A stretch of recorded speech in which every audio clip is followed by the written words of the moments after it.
My name's Ryan Sloan. I am 27 years old.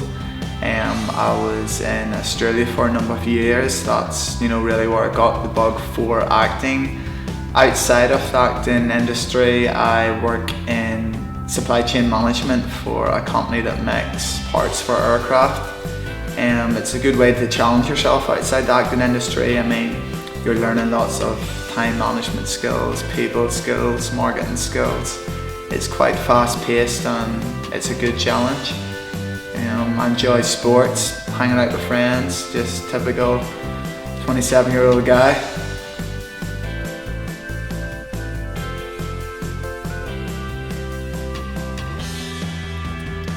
Career in acting.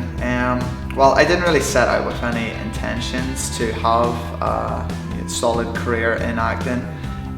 Initially, I always wanted to be an MMA fighter, and was a professional fighter for quite a number of years. Dedicated 7 to 8 years of my life to that, but I wanted to challenge myself in other ways.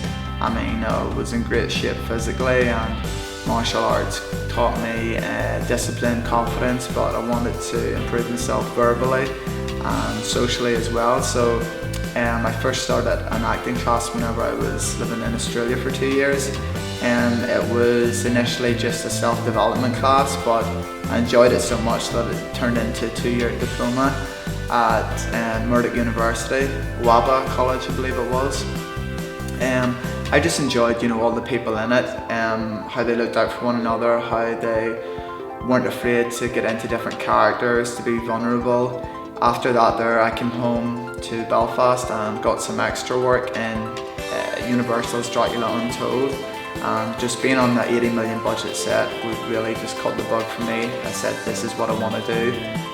Getting a chance to see world-class actors like Luke Evans and Sarah Gadon was amazing and really inspiring. Started acting, I guess, really whenever I was in first year in school, but you would have got credit and stuff for your performances, but there wasn't really anywhere to pursue it. Back then I didn't have no real clear road to go down. But now that we're in Belfast and good things are happening and companies are coming over and taking notice, I think there's really good opportunities for actors. So, I'm gonna take my chance and work hard and see where it gets me.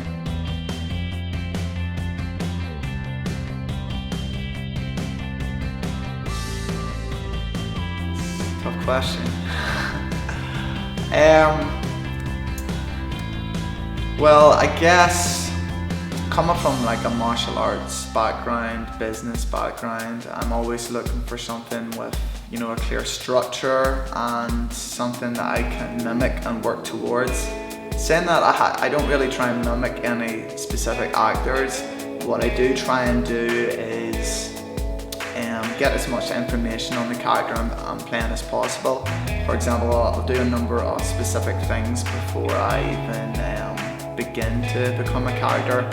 I'll make sure I have the script well in advance, that way I can learn it so diligently and well, so it gives me flexibility down the line when I know all the lines that I can try different techniques with the character. I'll then look at the script and underline any key phrases or reference points that I think need to be emphasized or gone on in more detail. After that I will probably go on YouTube for about 3 weeks to try and get as many videos as possible on the character I'm trying to play. For example, I played a character with PTSD that came back from war in a short movie called Scars. Obviously I've never been to war, or touch wood, I never get PTSD, but YouTube gave me a lot of reference points and trigger moves to relate back to. Having those images visually in my head helped me to become that character. So I guess that's how I would try to relate to the character. Most YouTube's a big help.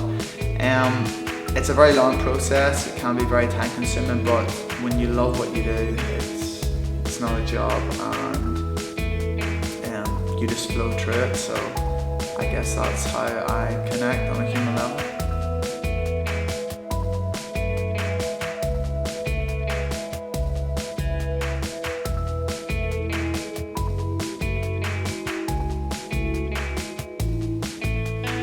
Oh, yeah, there's definitely been one or two hard-hitting ones there. Do we have to talk about the flag? Alright, really? I'm trying to blank that one out. No, that was a really great short film. It was a really tough character to play in that there, but I think it's important to have, you know, a good crew around you. And the set was amazing. It was based in 1966 Ireland, so we got like a holiday cottage up in the mountains of Straver, and the character I played there was like a really evil, vindictive husband slash brother who decided to take revenge on his wife and kids. He was forced to marry to keep money in the family, so playing a dark character like that really took it out of you and exhausted you, but having such a professional crew on set, you know, really helped to snap you back out of character, like through the crack and stuff like that there. I guess what I've gained from that film in particular is learning how to really go to the depths of ups and ends of the pole in acting, you know, going deep down, playing such an evil character outside your comfort zone, outside your natural personality, and learning to portray that well and come back and move on. Other films I've gained a lot of experience, a lot of your films, Kevin McCoy's Injustice and Subject 19 as well. I mean, you're playing real diamond in the rough type of characters, Jason Collins and James Price, you know, people that are searching for answers and that are trying to protect their city and protect loved ones.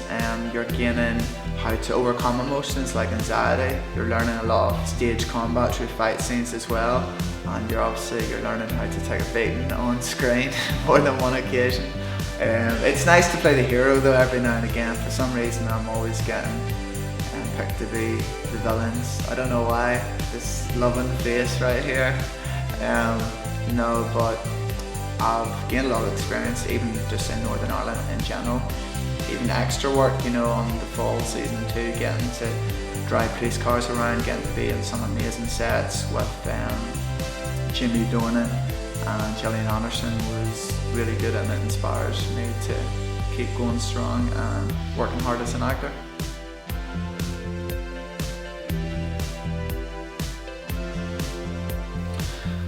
What I hope to achieve as an actor?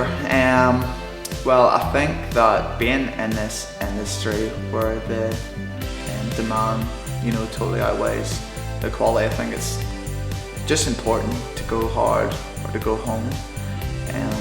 I wouldn't be in this if I didn't believe that I could go all the way or want to go all the way. It's too big a risk.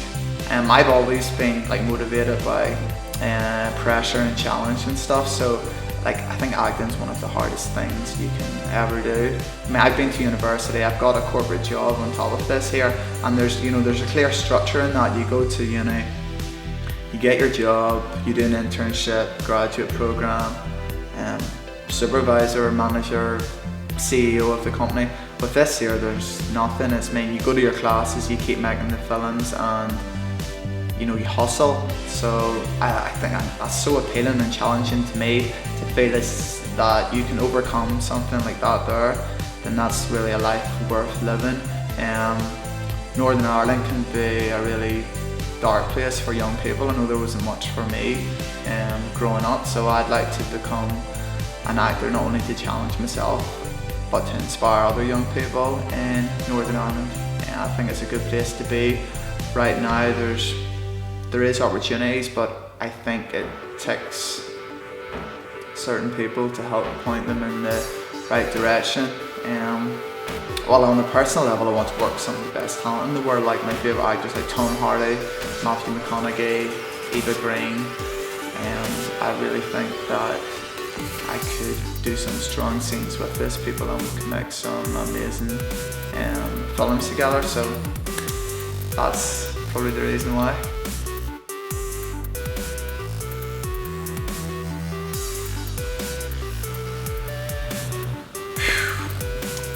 I think it's fantastic for everyone involved. I mean, the amount of local jobs that it creates. I think NI Screens invested like hundreds of millions of dollars since 2007, whenever it first really took off here, and it's created lots of opportunities and inspired so many young people as well.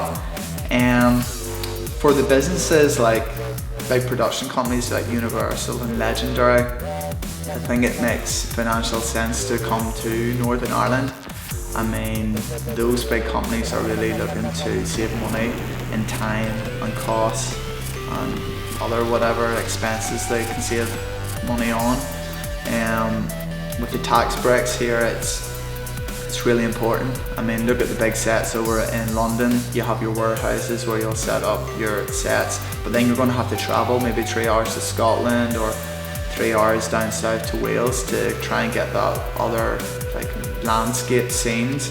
I mean, you can do the same thing in Belfast and travel an hour down the road and you think you're in a different country. You've got all the Mourne Mountains, the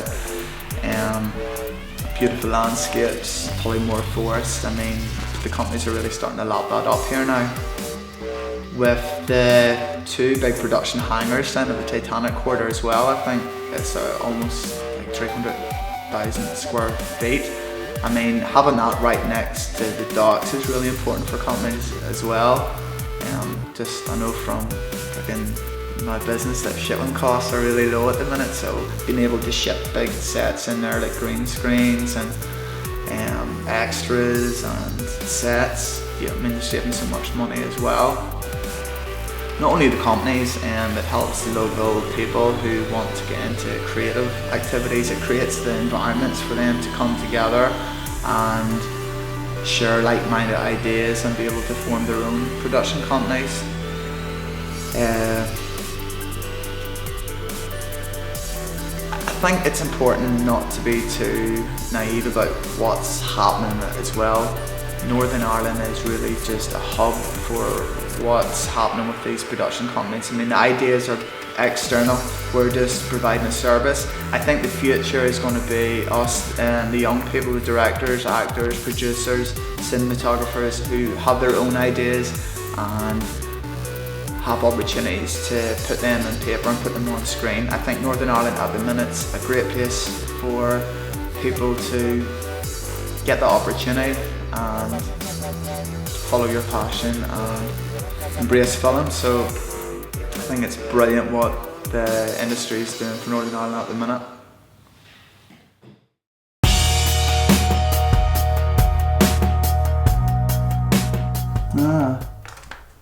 Beauty has arrived. You kept me waiting.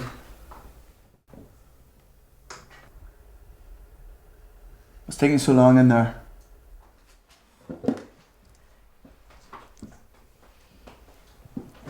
I need salt. Bridget.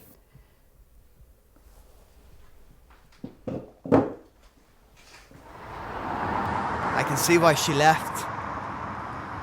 How do I put this? I am you. Your smarter, more handsome self. You don't know what you're talking about. Well, if you won't kill her, I will. Wait! Ain't about how fast you get there. Ain't about what's waiting on the other side. It's the climb. Miley Cyrus, I believe. Alright, hang on. Forgetting the fact that your dad gave a small child a large cigar in order to see things. Yeah, you do know cigars go out of date. Yeah, bought it in the garage while you were sleeping. Oh, brilliant.